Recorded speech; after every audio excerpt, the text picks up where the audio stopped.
নমস্কার বন্ধুরা, আরও একটা নতুন রেসিপির সাথে দীপার রান্নাঘরে তোমাদেরকে জানাই স্বাগত।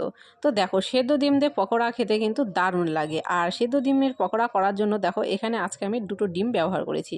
তোমরা বেশি করতে চাইলে অবশ্যই ডিমের পরিমাণটা বাড়িয়ে নেবে। দুটো ডিম এখানে আমি প্রথমে সেদ্ধ করে নিয়েছিলাম। তারপরে দেখো ডিমটাকে একটা ছুরির সাহায্যে মাঝ বরাবর কেটে তারপরে এইভাবে কেটে নিলাম লম্বা করে, মানে একটা ডিম 4টা টুকরো হবে। তো আমি এখানে দুটো ডিম নিয়েছি, দুটো ডিমই প্রথমে আমি এখানে কেটে নিচ্ছি। আর খুবই কম উপকরণ, মোটামুটি যে উপকরণগুলো লাগছে সেগুলো কিন্তু আমাদের ঘরেই থাকে।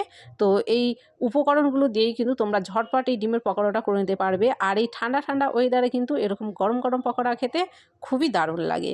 তো দেখো, প্রথমে এখানে ডিমগুলো আমি লম্বা করে কেটে নিলাম।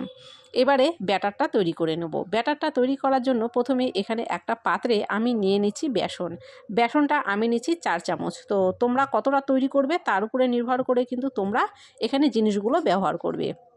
বেসন নেওয়া হয়ে গেছে, এবারে এর মধ্যে দিয়ে দিচ্ছি 2 চামচ চালের গুঁড়ো। তোমাদের কাছে যদি চালের গুঁড়ো থাকে অবশ্যই দিও, যদি না থাকে কর্নফ্লাওয়ার থাকলে কর্নফ্লাওয়ার দিলেও কিন্তু হবে। তো আমার কাছে কর্নফ্লাওয়ার ছিল না, আমি এখানে চালের গুঁড়ো দিয়েছি। তারপরে দেখো স্বাদ অনুযায়ী এখানে দিলাম লবণ, আর দিয়ে দিচ্ছি এখানটায় হচ্ছে হলুদের গুঁড়ো।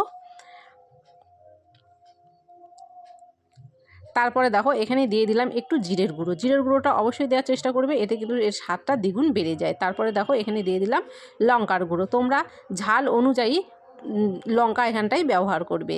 তারপরে দেখো এখানে দিয়ে দিলাম দুটো কাঁচা লঙ্কা কুচি, আর এখানে একটা বড় সাইজের পেঁয়াজ কুচিয়ে রেখেছিলাম, সেই পেঁয়াজটা দিয়ে দিলাম। পেঁয়াজের পরিমাণটা কিন্তু এখানে একটু বেশি দিতে হবে। আর এখানে দিয়ে দিলাম 1 মুঠো ধনে পাতা কুচি। অবশ্যই ধনে পাতাটা দেবে, এতে কিন্তু এর স্বাদটা আরও বেড়ে যাবে।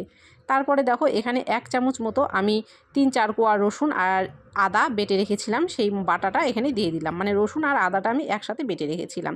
তারপরে দেখো হাত দিয়ে শুকনো উপকরণগুলোকে আগে এখানে আমি মিশিয়ে নিচ্ছি। শুকনো উপকরণগুলো দেখো এখানে মেশানো হয়ে গেলে এবারে এখানে অল্প অল্প করে জল দিয়ে কিন্তু এই ব্যাটারটা তৈরি করে নেব। আর জলটা কিন্তু অল্প করে দেওয়ার চেষ্টা করবে, একবারে বেশি দিয়ে ফেললে কিন্তু দেখবে ব্যাটারটা পাতলা হয়ে যাচ্ছে। তো সেই জন্য ব্যাটার বুঝে কিন্তু অল্প অল্প করে জল দিয়ে এখানে তৈরি করতে হবে। তো দেখো এখানে ব্যাটারটা কিন্তু আমার একদম তৈরি করা হয়ে গেছে।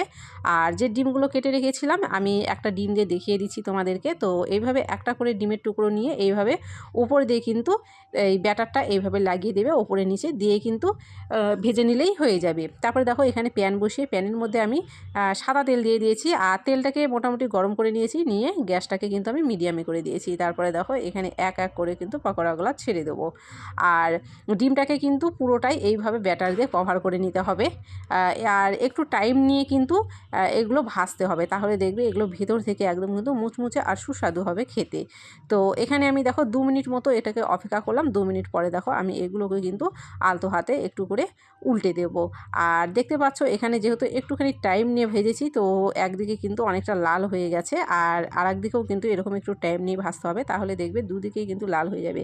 আর গ্যাসের ফ্লেমটাকে কিন্তু অবশ্যই মিডিয়ামে রাখবে। যদি তোমরা হাইয়ে রাখতে চাও তাহলে দেখবে উপরে তাড়াতাড়ি কালার চলে আসছে, কিন্তু ভেতরটাই কাঁচা থেকে যাবে। তো সেই জন্য গ্যাসটাকে সবসময় মিডিয়ামে রেখে ভাজার চেষ্টা করবে। তো আরও 2 মিনিট মতো সময় নিয়ে কিন্তু দেখো এগুলো আমি ভেজে নেব। তো তোমরা দেখতে পাচ্ছ এখানে কিন্তু আরও 2 মিনিট মতো সময় নিয়ে আমি ভেজে নিয়েছি। আর উল্টে পাল্টে দেখো আমি তোমাদেরকে দেখিয়ে দিচ্ছি, দুদিকেই কিন্তু সমান লাল হয়ে গেছে, আর এগুলো কিন্তু একদম পারফেক্ট ভাজা হয়ে গেছে।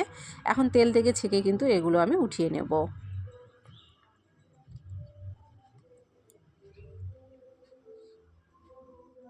আর যেহেতু এখানে চালের গুঁড়োটা ব্যবহার করা হয়েছে, চালের গুঁড়ো ব্যবহার করার ফলে কিন্তু এগুলো খেতে একদমই মুচমুচে হবে।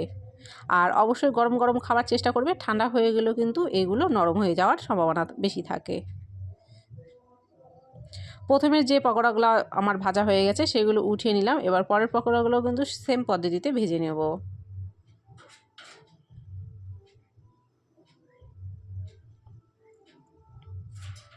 পরের পকোড়াগুলোও দেখো একদিকে লাল হয়ে যাওয়ার পরে কিন্তু আমি আবারও উল্টে দিচ্ছি, আবারও উল্টে পাল্টে কিন্তু দেখো দুদিকেই লাল করে আমার ভাজা হয়ে গেছে। আর এগুলো কিন্তু এখন তেল থেকে আমি উঠিয়ে নেব।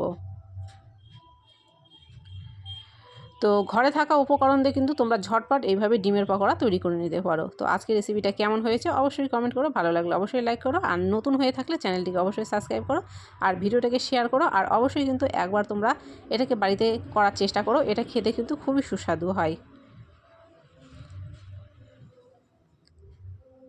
আবারও দেখা হচ্ছে নতুন কোনো রেসিপির সাথে।